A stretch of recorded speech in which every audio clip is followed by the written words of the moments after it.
जी अस्सलाम वालेकुम दोस्तों, मंडी ये शेखपुरे दी इत्थे माशाल्लाह 3 जानवर आए ने, बहुत ही प्यारे और खूबसूरत नायाब जानवर, बिल्कुल फुल वाइट कलर दे विच ने। ठीक है, कोई एक भी इन्हां दा दाग धब्बा नहीं है, बहुत खूबसूरत जानवर ने माशाल्लाह।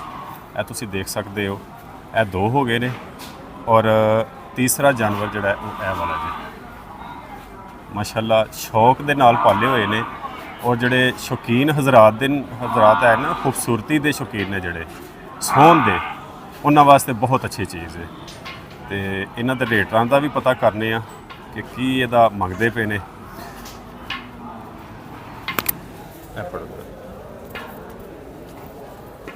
जी अस्सलाम वालेकुम भाईजान। वालेकुम सलाम जी। की हाल जे? खरीद जी शुक्र अल्लाह ठीक ठाक। भाईजान ਇਹ जानवर ਆਪਣੇ ਨੇ? जी जी। ਅੱਛਾ, ਇਹਨਾਂ ਦਾ ਕੀ ਰੇਟ ਛੇਟ ਹੈ? ਇਹਦਾ ਜੀ ਮਾਸ਼ਾਅੱਲਾ ਜਿਹੜਾ ਫਾਈਨਲ ਇਨਸ਼ਾਅੱਲਾ 13 ਲੱਖ ਦਾ ਦੇ ਦੇਵਾਂਗੇ। ਇਹ ਵਾਲਾ ਜਿਹੜਾ ਹੈ? ਹਾਂਜੀ, ਦੋਂਦੇ ਨੇ ਮੂੰਹ। ਠੀਕ ਹੈ। ਔਰ ਇਹ ਵਾਲੇ ਜਿਹੜੇ ਨੇ 2? ਇਹ ਵਾਲਾ 14 ਲੱਖ ਦਾ। ਠੀਕ ਹੈ। ਔਰ ਜਿਹੜਾ ਪਰਲਾ 16 ਲੱਖ ਰੁਪਏ ਦਾ ਦੇ ਦੇਵਾਂਗੇ ਬੱਚਾ। ਠੀਕ ਹੈ। ਅੱਛਾ, ਨੁਕਰੇ ਹੈਗੇ ਨੇ ਬਿੱਲੀਆਂ ਅੱਖਾਂ ਦੇ। ਠੀਕ ਹੈ। ਚਿੱਟੀਆਂ ਅੱਖਾਂ ਦੇ ਨੇ ਨਹੀਂ ਜੀ, ਜਾਨਵਰ ਮਾਸ਼ਾਅੱਲਾ ਬਹੁਤ ਖੂਬਸੂਰਤ ਨੇ। ਇਹ ਅੱਖਾਂ ਤੁਹਾਨੂੰ ਦਿਖਾਣੇ ਇਹਨਾਂ ਦੀਆਂ। ਔਰ ਮਜ਼ੇਦਾਰੀ ਦੀ ਗੱਲ ਇਹ ਵੀ ਹੈ ਵੀ ਦੋਂਦੇ ਨੇ ਹਾਲੀ। ਅੱਛਾ ਅੱਛਾ ਅੱਛਾ, ਹਾਲੀ ਹੋਏ ਵੀ ਦੋਂਦੇ ਹੀ ਨਹੀਂ ਹੁਣ। ਯਾਨੀ ਕਿ ਚੌਕੇ ਛਿਗੇ ਨਹੀਂ ਹੈਗੇ, ਪਕਰੋੜ ਨਹੀਂ ਹੈਗੇ, ਹਾਲੀ ਕੂਲੇ ਬੱਚੇ ਨੇ। ਬਿਲਕੁਲ ਕੂਲੇ ਨੇ, ਹੋਣੀ ਹੋਏ ਨੇ, ਬੜੇ ਸ਼ੌਕ ਦੇ ਨਾਲ ਪਾਲੇ ਆਪਣੇ ਸ਼ੌਕ ਨਾਲ ਰੱਖੇ ਹੋਏ ਨੇ ਮਾਸ਼ਾਅੱਲਾ। ਹੋਰ ਵੀ ਹੈਗੇ ਨੇ ਬੱਚੇ ਸਾਡੇ ਕੋਲ। ਅੱਛਾ ਅੱਛਾ, ਲੇਕਿਨ ਇੱਥੇ ਲੈ ਕੇ ਆਏ ਆ ਵੀ ਜ਼ਰਾ ਚਲੋ ਲੋਕਾਂ ਨੂੰ ਸ਼ੌਕ ਕਰਵਾਉਣੇ ਆ ਜੀ। ਬਿਲਕੁਲ ਜੀ, ਲੋਕਾਂ ਦਾ ਸ਼ੌਕ ਦਬਾਲਾ ਹੋਵੇ ਜਿਨ੍ਹਾਂ ਨੂੰ ਸ਼ੌਕ ਆ ਰਹੀ ਹੈ। ਈਦ ਤੇ ਜਿਹੜਾ ਨਾ ਲੋਕ ਬੜੇ ਬੜੇ ਸ਼ੌਕੀਨ ਹਜ਼ਰਾਤ ਹੁੰਦੇ ਨੇ ਇਸ ਤਰ੍ਹਾਂ ਹੀ ਜੀ। ਹਾਂ, ਤੇ ਲੋਕਾਂ ਦੇ ਸ਼ੌਕ ਵਾਸਤੇ ਰੱਖੇ ਨੇ ਜੀ।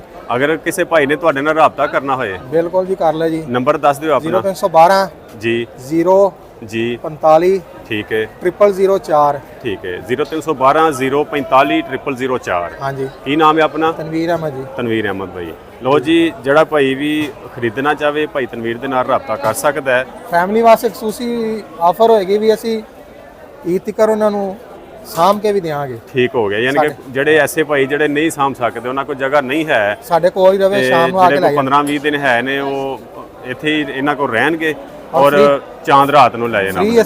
ਫ੍ਰੀ ਅਸੀਂ ਇਨਸ਼ਾਅੱਲਾ ਬਿਲਕੁਲ ਫ੍ਰੀ ਆਫ ਕਾਸਟ ਜੀ। ਕੋਈ ਉਹਦਾ 1 ਪੈਸਾ 1 ਰੁਪਈਆ ਜਿਹੜਾ ਨਾ ਉਹ ਨਹੀਂ ਕਾਸਟ ਕੀਤਾ ਜਾਏਗਾ, ਨਹੀਂ ਇਹਨਾਂ ਕੋਲੋਂ ਜਿਹੜਾ ਨਾ ਚਾਰਜ ਕੀਤਾ ਜਾਏਗਾ।